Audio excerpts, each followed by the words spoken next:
In the heart of Texas, a chilling true story unfolded in 2012 that would haunt me forever.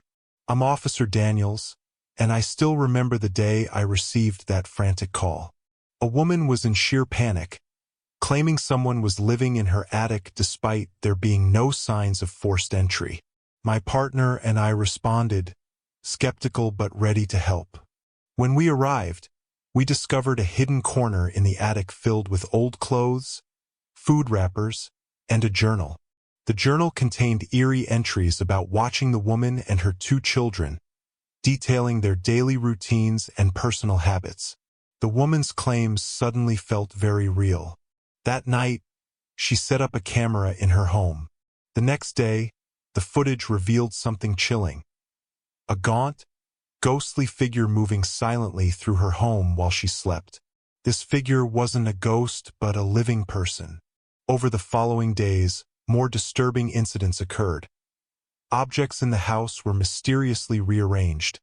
The family heard faint whispering voices at night, and strange shadows flitted across the walls. The most terrifying incident happened when the woman woke up feeling someone breathing next to her, only to find chilling notes left on her pillow, describing intimate details of her life and threatening harm. Our investigation uncovered that the man, driven by a deep obsession, had been living in the attic for months, slipping in and out unnoticed. His journal revealed a sinister plan to terrorize and eventually harm the family. He had become obsessed with the woman after briefly working as a handyman at her house months before. His unhealthy fixation grew into a delusion where he believed he could insert himself into her life. The entries in his journal spoke of his twisted fantasies about becoming a part of the family, taking over the role of protector and provider in a distorted sense of love and possession. He saw the woman as the perfect figure in his deranged vision of a new life, where he could start over and leave behind his own troubled past.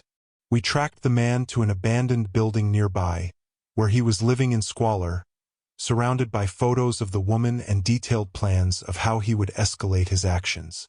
He had been meticulously watching the family, learning their patterns, and finding ways to torment them without being caught. The arrest brought some relief, but the damage was already done. The woman and her children moved away, unable to shake the feeling of being watched, haunted by the memory of the living nightmare that had infiltrated their home. I too was deeply affected by the case, never forgetting the haunting details. This story serves as a grim reminder of the real-life horrors that can hide in plain sight. This was the true story of the unseen shadow, a tale of obsession, terror, and the chilling realization that sometimes the most horrifying monsters are not supernatural, but human.